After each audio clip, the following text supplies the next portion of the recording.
I'm Ben Meiselas from the MeidasTouch network. I want to show you a video of Donald Trump's former Attorney General Bill Barr speaking at a lunch at the Cleveland Club in Cleveland, Ohio. And he's asked a question by Geraldo Rivera, who's there in the audience, about Donald Trump. And you'll see in this clip, Bill Barr absolutely trashes Donald Trump, says Donald Trump would be an absolute nightmare if he got back into office. Play this clip. Then I want to show you another clip of Bill Barr where he really reveals who he is and who he has always been. But first, play this clip. Is he fit to be president of the United States? Is Donald Trump fit to be president? This is the way I'll answer that, Geraldo, which is, if you believe in his policies, he's what he's advertising is his policies. He's the last person who could actually execute them and achieve them. He does not have the discipline. He does not have the ability for strategic thinking and linear thinking or setting priorities or how to get things done in the system. It is a horror show when he's left to his own devices. And so you may want his policies, but Trump will not deliver Trump policies. He will deliver chaos and, if anything, lead to a backlash that will set his policies much further back than they otherwise would be. That's a very direct answer. Thank you, General. Thank you very much. But notice what Bill Barr says in that clip. He goes, if you like Donald Trump's policies, referring to Donald Trump's xenophobic, racist, and frankly fascist policies, Bill Barr doesn't say that he's against those policies. He just says that Donald Trump uses the buzzwords to promote those policies, but can't actually implement the policies. And in Bill Barr's world, something far more insidious and surreptitious would be needed to actually implement those policies. In the next clip I want to show you from the same interview, you'll see that Bill Barr, again, the former Attorney General, what his views are about the threat of domestic terrorism, what his views are about fascism, when he states that the people on the right are not actually a threat to the democratic system. And he says there's really nothing all that bad about the January 6th insurrection. It was just a clown show. Here, play this clip. Do you see a way out or a way to rebuild trust in institutions? So I have been, up until recently, I've been sort of optimistic because I felt that the big dynamic in our country over the last 30 or 40 years has been the move of the Democratic Party sharply to the left. And that's not me talking as a partisan. I mean, every empirical study has showed that's the case, and they've left a lot of people behind them, and they're kowtowing more and more to a more radical group in the party. That is really the dynamic, and that's part of the dynamic that brought Trump to power. Frustration with that and frustration with the so-called elites who were not resisting it, but going along with it. So I have felt for some time that this was sort of, could be a replay of 1980. When one party goes too far in one direction, it leaves a big spectrum for the other party to fill. And I feel the way for the country back was for the Republican Party to get the hint and put up somebody who's quasi-normal to be president of the United States.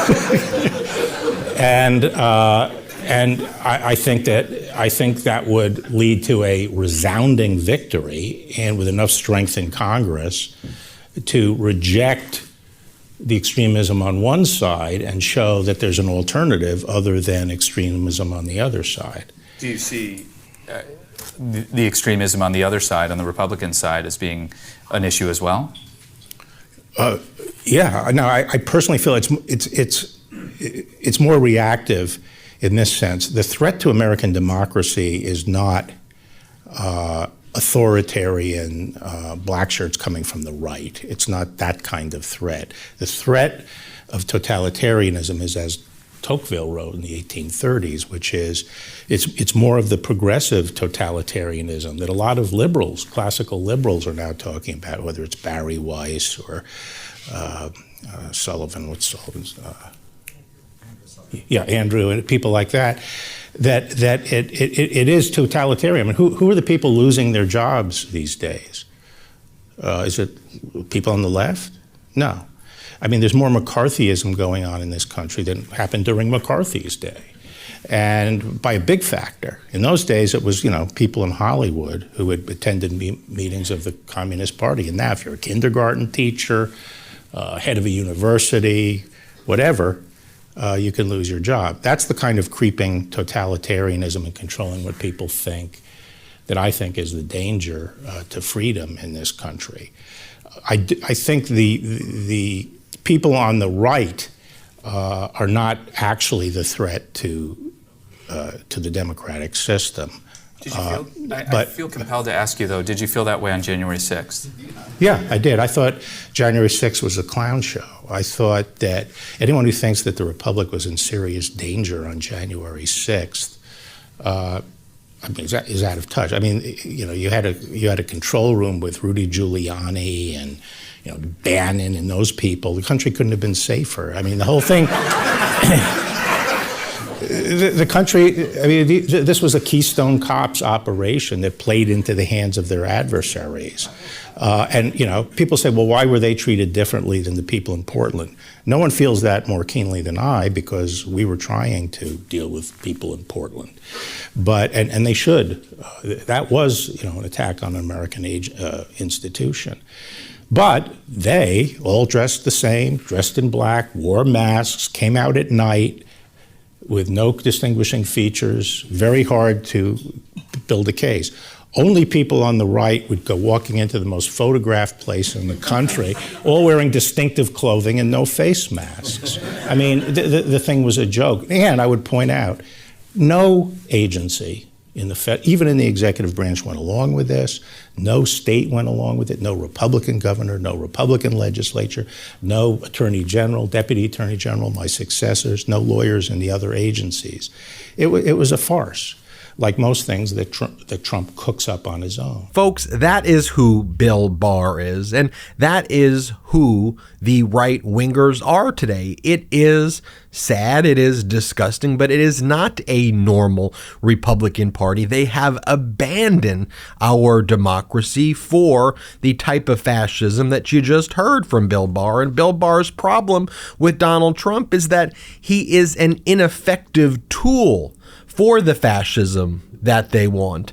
Not that Donald Trump's promotion of the fascism is the underlying problem, which is abhorrent that Bill Barr would say that, and more abhorrent that he actually espouses that, and that the modern day MAGA Republican Party espouses that. But to the last point that Bill Barr just made, I would just like to read for you the Department of Justice sentencing memoranda for the Oath Keepers who were convicted of seditious conspiracy, who the Department of Justice recommended that they serve 25 years in prison for trying to overthrow our democracy. And this was just filed by the Department of Justice. But for Bill Barr, he just considers this a clown show and not really a threat. But listen to what the DOJ said. These defendants were prepared to fight, not for their country, but against it. In their own words, they were willing to die in a guerrilla war to achieve their goal of halting the transfer of power after the 2020 presidential election. As a co-conspirator recognized, their actions made these defendants traitors. In the sentencing memoranda, it goes on to discuss the statements that these defendants made after breaching the Capitol, which further indicate their intent that they had to coerce and intimidate the government, and that they sought to continue doing so, which evidently Bill Barr and the MAGA Republicans are just okay with. Stuart Rhodes wrote, "Patriots entering their own capital to send a message to the traitors is nothing compared to what's coming." Megs wrote, "We aren't quitting, we are reloading," and also posted a video of Stack One's breach of the Capitol along with the caption, "Florida okay takes the Capitol." Meg's wife, Connie Meggs, another convicted co-conspirator who also breached the Capitol building, wrote that she and the group heard about Mike Pence being, and they used the F word, and everyone went to the Capitol to stop the vote. Watkins wrote that she and her group had, quote, stormed the Capitol and forced their way towards the Senate and House chambers. Caldwell wrote that they had stormed the Capitol and that if we had guns, I guarantee we would have killed 100 politicians. Vallejo wrote, we only begun to fight the following morning. Vallejo told other co-conspirators that he was going back to the Capitol to perform recon and probe their defense line, and that he and his group were now at war. Folks, that is who these people are. And that is who Bill Barr evidently supports and who the MAGA Republicans support. I mean, heck, the MAGA Republicans in Congress they sent a congressional delegation to go to the prison with these January 6th insurrectionists to start singing songs and fist bump them. And they have a choir together where the MAGA Republicans sing song with these insurrectionists. Utterly despicable, folks, but we're going to keep calling it out right here on the MeidasTouch Network. Hit subscribe. We're on our way to 1.5 million subscribers thanks to your awesome support. Check us out at patreon.com/MeidasTouch, patreon.com/MeidasTouch. Wherever you get audio podcasts, subscribe to the MeidasTouch podcast as well. It's free. Now hit subscribe on this YouTube channel. It is free. And have a great day. Lock him up! Indictment season is upon us. Celebrate with the new Indictment Season t-shirt and v-neck exclusively at store.MeidasTouch.com.